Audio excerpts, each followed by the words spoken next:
Check, check. 1, 2.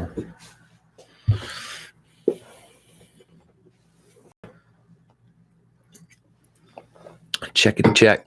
Good morning. Good to be here.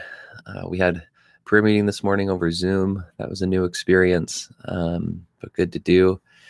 And the reading this morning is from Mark 8, verses 11 to 23. You probably know this passage, but Jesus has just fed not the 5,000, but the 4,000, and it's a really similar story. At the end of it, instead of 12 baskets, there's 7. And so the Pharisees come and they begin to argue with him. It says, this is verse 11, seeking from him a sign from heaven to test him. And he sighed deeply in his spirit. Why does this generation seek a sign? Truly, I say to you, no sign will be given to this generation.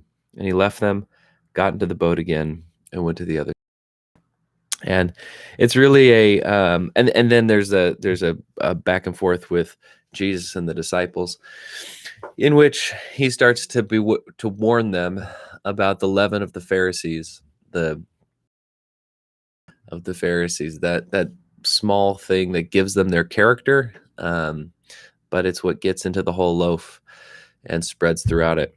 And it's kind of a let me see here, trying to get things out of the shop. It's kind of a remarkable passage because the disciples don't understand what he's talking about. And neither do the Pharisees. Really, nobody understands what he's talking about. But the Pharisees come looking for a sign, saying, arguing with him, it says, and asking for a sign from heaven.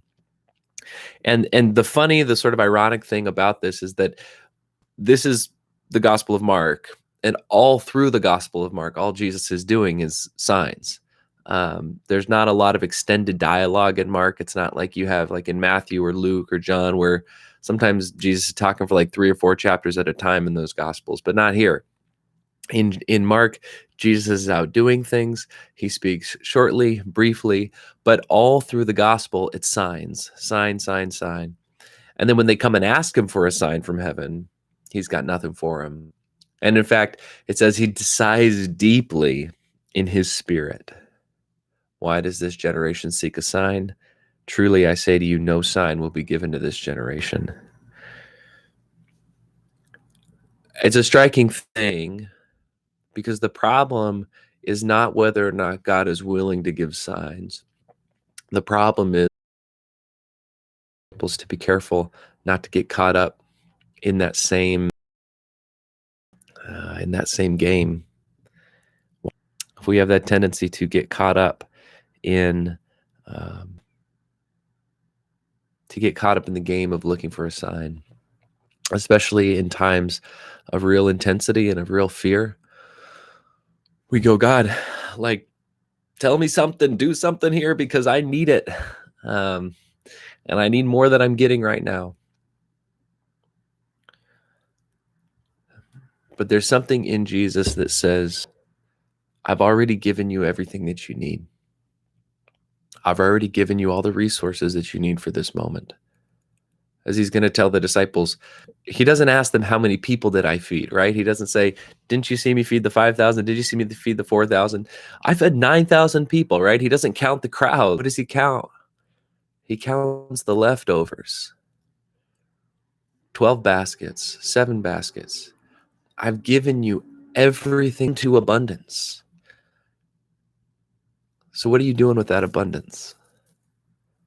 Are you like the Pharisees? Are you like the disciples who say, yeah, Jesus, I know that you've fed all these people. I know that you've met all these needs, but I need a sign from heaven. And Jesus is saying that it's right in front of you, man. It's right here if you'll come take it. So my prayer for us today is that we're living in that abundance. Is that even though our lives may feel diminished in one way or another, that we are still overwhelmed with the abundant goodness of God, with the presence of God, the mercy of God, the baskets and baskets and baskets of God's goodness that are left over. I'm not even talking about what he actually gives us to meet our needs, but the stuff that's left over once he does. Be well today. Take care, and we'll see you soon.